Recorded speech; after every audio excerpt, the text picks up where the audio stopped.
I turn and see them all waiting in a banked chamber at the end of the hall. Effie, Hamish, and Cinna.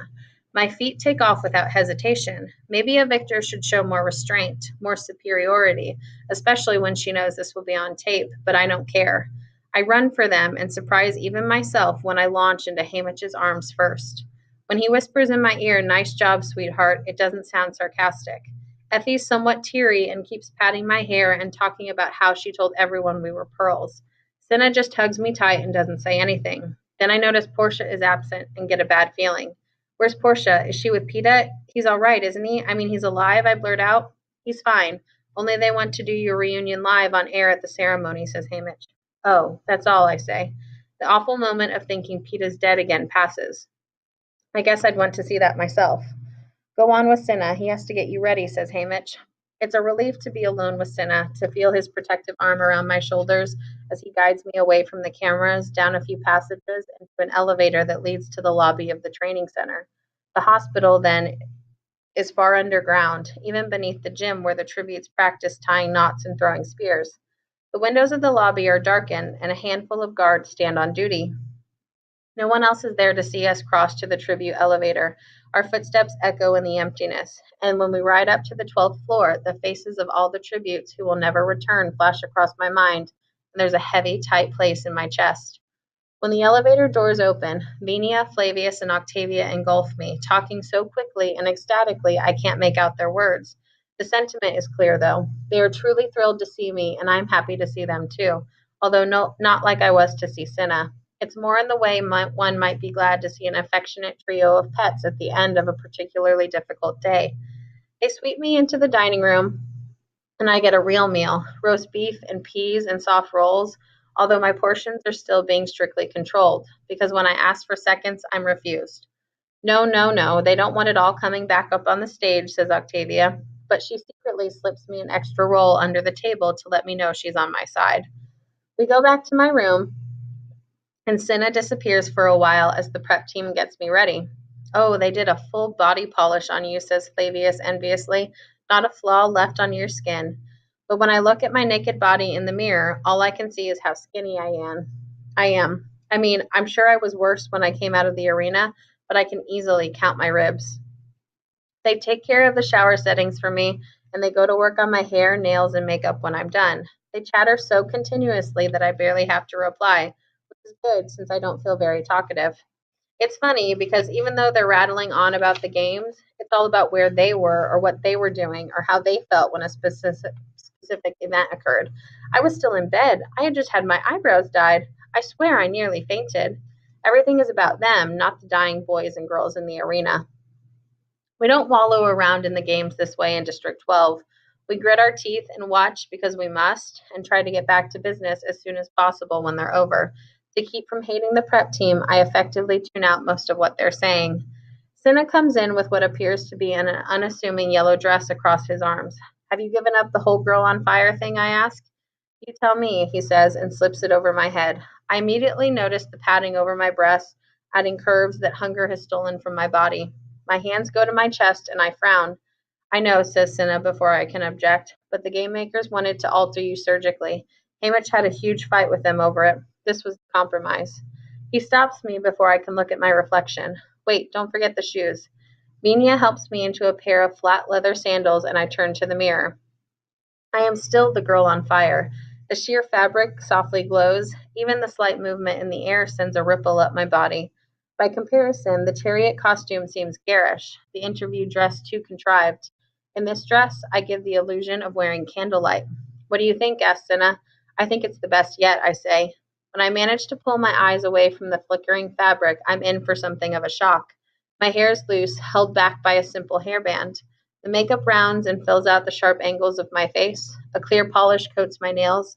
The sleeveless dress is gathered at my ribs, not my waist, largely eliminating any help the padding would have given my figure.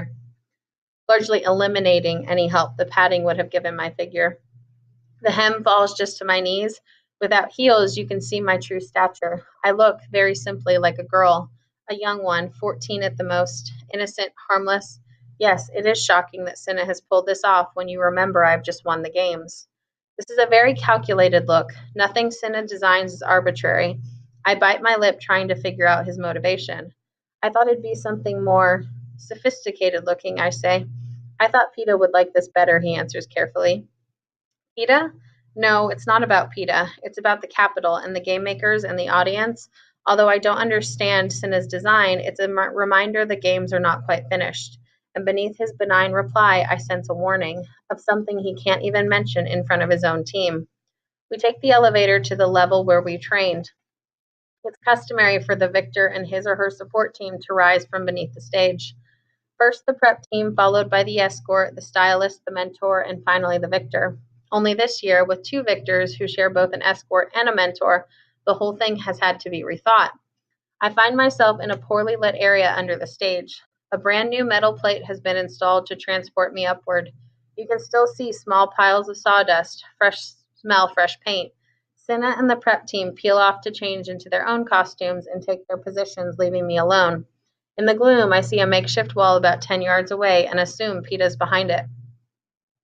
The rumbling of the crowd is loud, so I don't notice Hamish until he touches my shoulder. I spring away, startled, still half in the arena, I guess. Easy, just me. Let's have a look at you, Hamish says. I hold out my arms and turn once. Good enough. It's not much of a compliment. But what, I say. Hamish's eyes shift around my musty holding space, and he seems to make a decision. But nothing. How about a hug for luck? Okay, that's an odd request from Hamish, but after all, we are victors. Maybe a hug for luck is in order. Only when I put my arms around his neck, I find myself trapped in his embrace. He begins talking very fast, very quietly in my ear, my hair concealing his lips. Listen up, you're in trouble. Word is the Capitol's furious about you showing them up in the arena. The one thing they can't stand is being laughed at, and they're the joke of Pan Am, says Hamish. I feel dread coursing through me now, but I laugh as though Hamish is saying something completely delightful because nothing is covering my mouth. So what? Your only defense can be you were so madly in love you weren't responsible for your actions. Hamish pulls back and adjusts my hairband. Got it, sweetheart? He could be talking about anything now. Got it, I say. Did you tell PETA this? Don't have to, says Hamish. He's already there. But you think I'm not, I say, taking the opportunity to straighten a bright red bow tie Cinna must have wrestled him into. Since when does it matter what I think, says Hamish. Better take our places. He leads me to the metal circle. This is your night, sweetheart. Enjoy it. He kisses me on the forehead and disappears into the gloom. I tug on my skirt, willing it to be longer, wanting it to cover the knocking in my knees. Then I realize it's pointless. My whole body's shaking like a leaf. Hopefully it will be put down to excitement. After all, it's my night.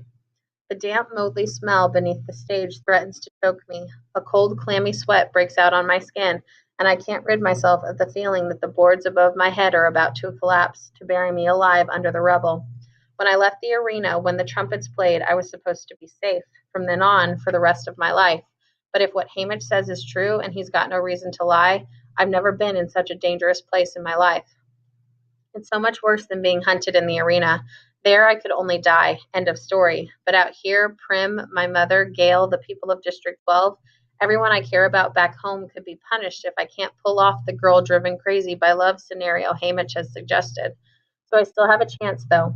Funny, in the arena, when I poured out those berries, I was only thinking of outsmarting the game makers, not how my actions would reflect on the Capitol.